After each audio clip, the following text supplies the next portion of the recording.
Good morning, everybody. BDO44 coming at you with another video. So I'm feeling pretty good this morning. I don't know if I want to make this an Apes Rant or a therapy session because it's pretty much the exact same thing. Because I woke up this morning, unlike yesterday, feeling really down about my situation and going through all the little stuff that I got in my life.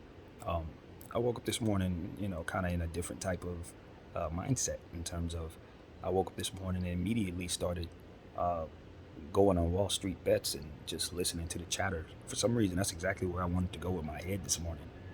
And it was more of the same of what I was talking about last night in the AMC video. It was guys who were supporting Lou, and they just, it was a particular forum where the guy was telling us that Lou's been right the whole time, and we need to sell early to lock in funds, and we're going to lose money. And as I said in my Apes Rant yesterday, I don't think I'm here to necessarily just do that.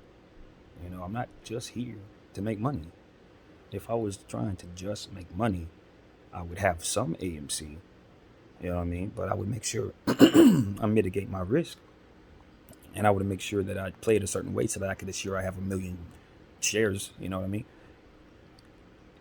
Selling high, wait until it drops to and then repurchase. But the reality is, that's not what the rules for this particular squeeze is. We have to be able to hold the shares that we have, especially those of us who bought while the shares were authentic, because we all know these are synthetic that they're selling these days.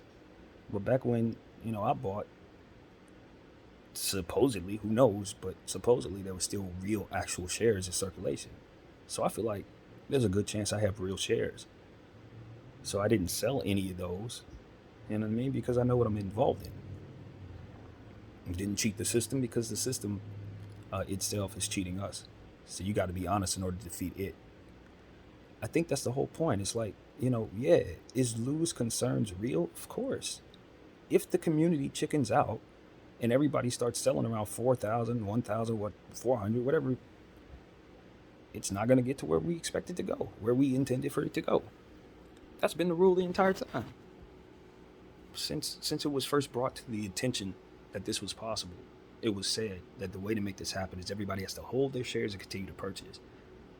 So cheating the game and selling early, or when it starts to run, selling it so you can lock in funds because you're afraid the situation is going to be too volatile for you to get paid and it's going to take too long. Newsflash, friends.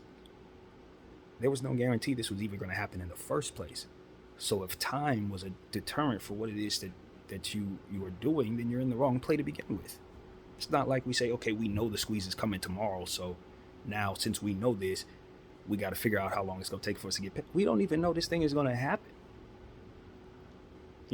We're dealing with the corruption of them, tossing this thing to the ground right now.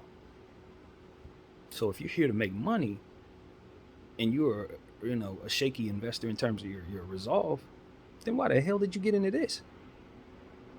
And see, that's the thing. It's like, that's why I always question where Lou actually came from in terms of his initial, who sent him, if that's a such thing, or what his real thing is. I've always felt he was either a part of the government or part of one of those hedge funds who's set to lose a lot of money, because he has a lot of inside information that no one else would have. But he's always telling us not to necessarily hold all the way. It's always about don't hold for too long because you're not going to make money. Now, to me, that seed, that thought, caters itself to the greed and the fear and the weaknesses of our community. But if you're here to actually get something done in terms of holding those who are shorting these companies and holding those who are cheating this market accountable, then obviously, you're going to have to take some risk. You have been taking risk, and you're involved in a fight. So it's like, if you want to cater to the average investor who just wants to kind of ride this thing up, kind of ride our coattails up to some money, then you need to be listening to Lou, because he's going to tell you how to get a couple dollars off of what it is that we're trying to do. But make no mistake about it, he ain't leading us. And he's made it clear that he's not. It's not like he's lying about that. He's not interested in helping the picketers accomplish their goals. And I think that that's something that a lot of people don't want to hear, because he's such a nice guy, a cool guy, and he does have so much information about how this thing is manipulated. He knows how messed up it is, but what he's telling us is that ain't what he's here for. He's here to make some money and parlay that to other plays. And that's the part that I will not ignore, unlike a lot of people who are following him. He's not a bad guy if he's not sent by hedgies, if this is just an independent person doing his thing on a YouTube like myself. He just has a different point of view on what it is that his purpose is in this play. And he's an older guy. Maybe he doesn't want to wait however long, you know what I mean, after this thing squeezes to get paid. It's a different world for him. I don't know what his thing is. He's probably already got $1 million.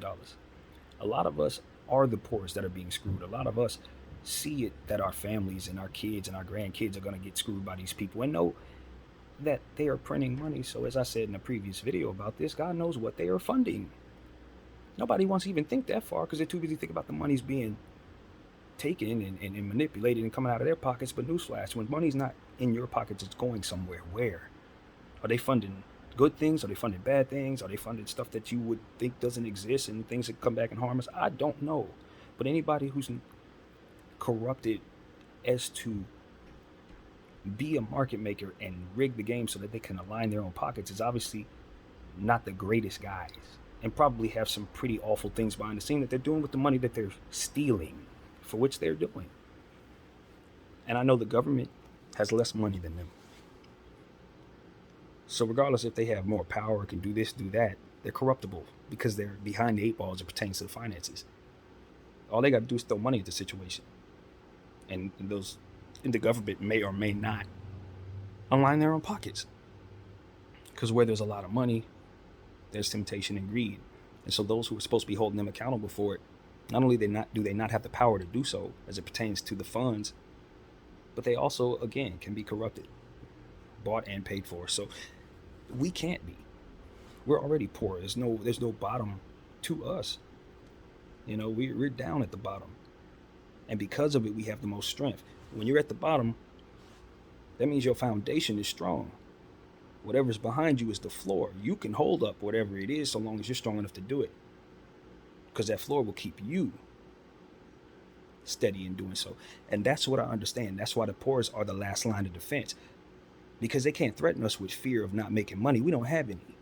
They can't threaten us with fear of losing money. We're already down here. And that's why we're good for this. So I understand my point of view. I understand where I'm at. I understand the difference between this and somebody else like Lou, who probably has a lot more skepticism because he's been closer to the market for so long and probably knows the inner workings of things, this, that, and the third. But what I'm telling you is, look, it's the dawn of a new age. We got the internet era, and the era he's from, it's the paper writing era. It's the old computer era. And what I know is, it's a new generation of people who have mastered this computer era, and they found a way to take from those who've been rigging the game for so long. Something that could not have been possible without the advent of this era. They're in uncharted territory, which is why they're losing control. So this is an unprecedented time, and it takes unprecedented actions in order to get the change that we're looking for. These folks are out of their element, and they've stepped into ours. So yes, this is going to go as far as we take it. And the risk that come from after it running up and us holding too long, as Lou would say, could be us not getting our individual paper. So if that's what moves you, then you should secure some funds when this thing starts to run and wipe your hands with it and watch it happen, whatever's going to happen. Some of us will be okay. Some of us may not. It may play out one way or another. But the point is, if you're here to be unselfish, if you're here to make change, then you selling early to secure your own funds is the easier path.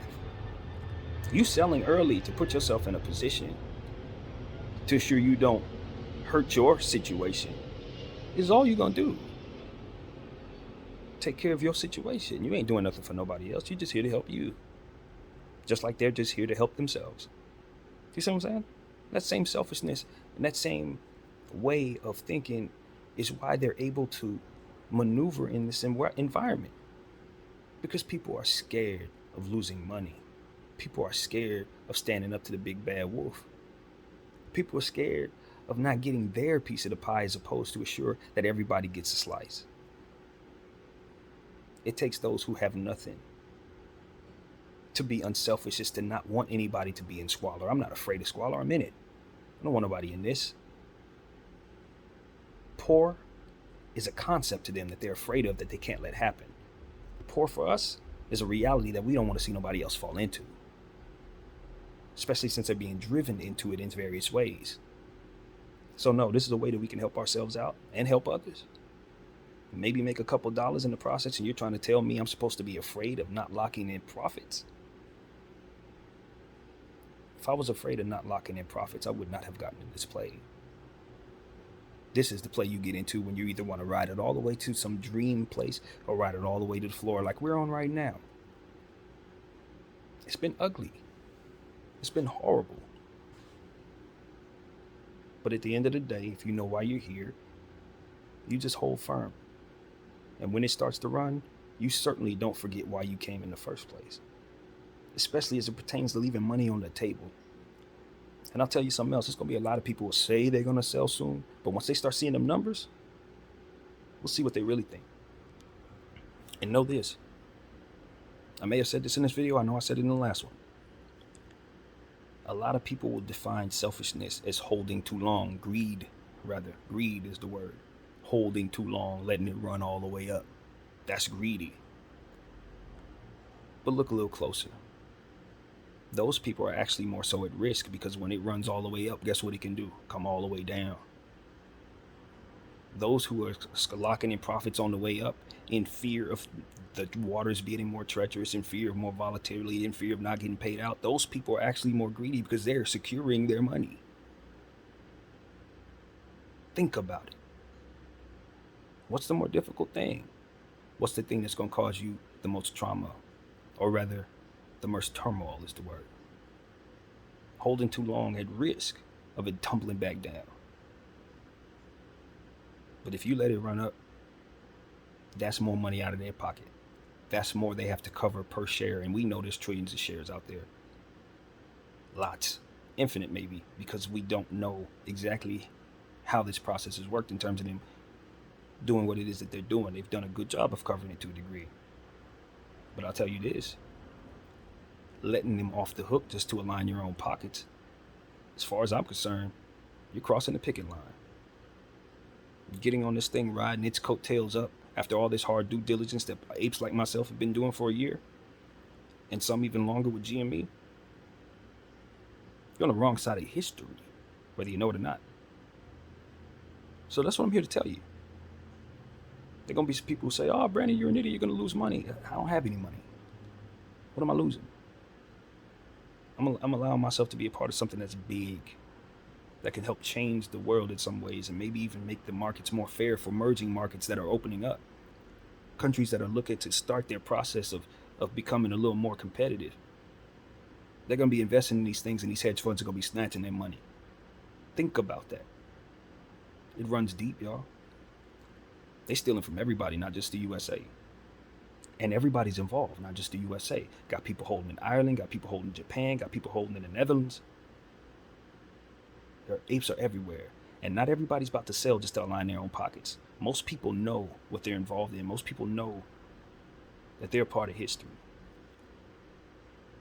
And that if they take their foot off the gas, these guys are not only going to continue to do what they're doing, but because they got hit in the mouth, they're going to hit even harder.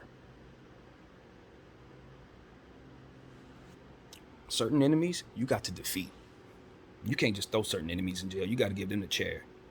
And I'm telling you, this enemy, you have got to give them the chair. Because if you let them live to fight another day, no telling how bad it'll be after a fight like this. It's up to you. Are you scared? You're in the wrong play. Are you greedy? You're in the wrong play. Are you here to fight? Welcome. We need you. My name is BDF44. Thank you all for watching. I'm out.